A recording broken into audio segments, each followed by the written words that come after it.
venir à l'époque et qui répond à ta question, qui est la clé à mon avis pour y répondre, la distinction qu'il fait, qu'il est le seul à faire jusqu'à aujourd'hui, personne avant lui et personne depuis qu'à creuser, entre les biens de consommation et les biens d'équipement.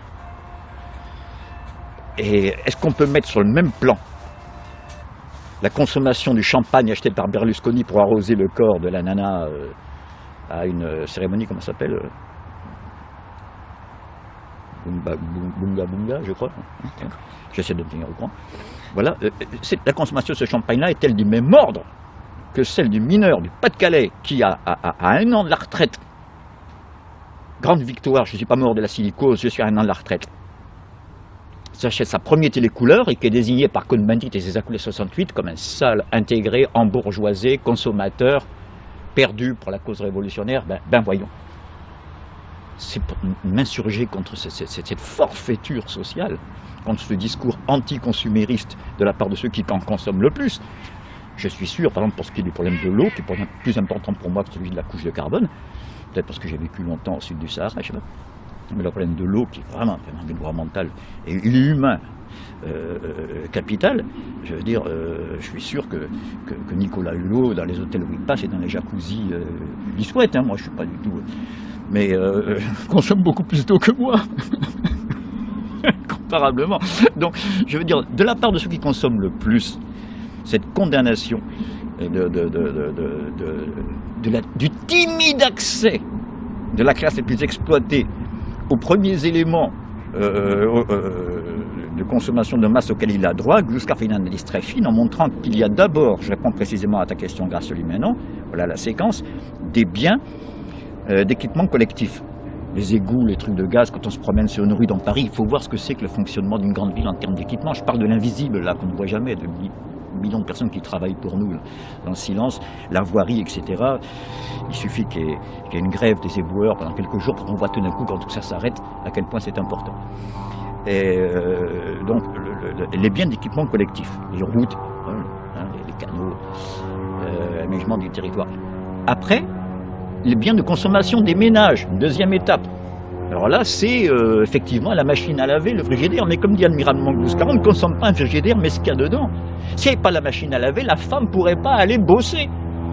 Car le bagne des femmes, pendant des années, ça n'a pas été la vaisselle, c'est une plaisanterie de blague, ça. La corvée de la vaisselle, c'est rien. La lessive, c'est épouvantable. En hiver, aller faire le linge, la buanderie, les mains rougies par le froid. Heureusement qu'il ne la faisait pas trop souvent, dans certaines régions même 1 fois par an. Hein.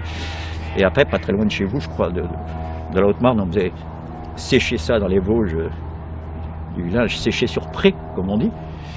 Et voilà, c'était épouvantable, la machine à laver, la fin de cet esclavage, qui est un équipement qui libère en plus, qui est même un intérêt capitalistique, qui libère la femme qui était astreinte aux tâches du ménage pour aller à l'usine. Comme mettre sur le même pied avec le même mot consommation, des choses aussi différentes, c'est un peu fort de café. Et Gluskar dit que non seulement, c'est pas vrai qu'on consomme trop aujourd'hui, d'abord qui est ce on, il y en a qui aimeraient bien consommer un peu plus, et il va jusqu'à dire que la majorité de la population est très en dessous de ce qu'on devrait et pourrait consommer, ce qu'on pourrait et donc devrait consommer, si on le mesure non pas par rapport à une hypothétique référence passée, c'est sûr par rapport à ma grand-mère corse qui extasiée faisait on-off avec le bouton d'électricité en revenant pas que la lumière revienne à chaque fois, et s'éteigne sous sa commande, on ne va pas dire que c'est un luxe aujourd'hui d'avoir le courant. Mais donc on mesure une consommation excessive, quand est-ce qu'on commence le trop, voilà pour répondre exactement à ta question, on le mesure par rapport à ce que permet les forces productives, pour parler en termes marxistes, de l'époque que je vis. La voiture était un luxe fabuleux dans les premières automobiles, d'accord? C'est quelque chose maintenant qu'on retrouve avec une extension populaire considérable. Et là aussi d'ailleurs parce que c'est devenu un équipement.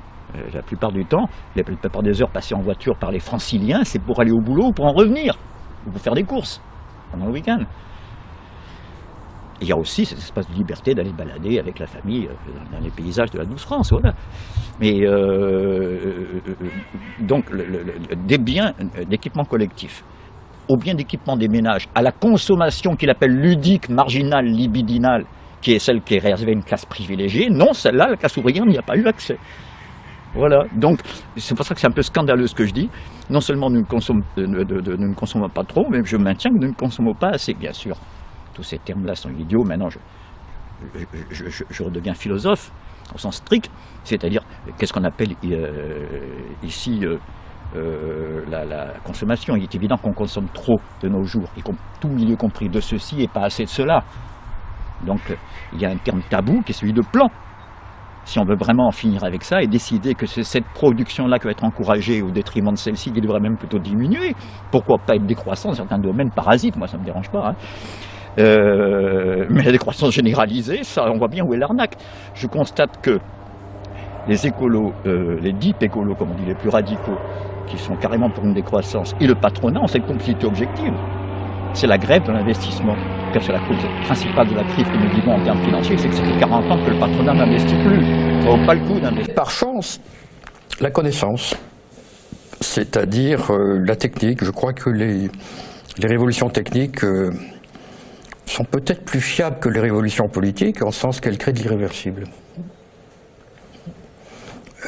Après le tracteur, on ne revient pas à la charrue ou au soc d'une charrue.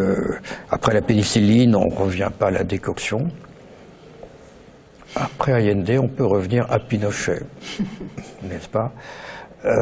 Et donc je dis que je ne suis pas du tout technophobe, je suis content qu'il ait choisi une voie, disons, vers les industries de l'espace, car là me semble... enfin, je suis content de le voir se libérer des mots en isme, si vous voulez.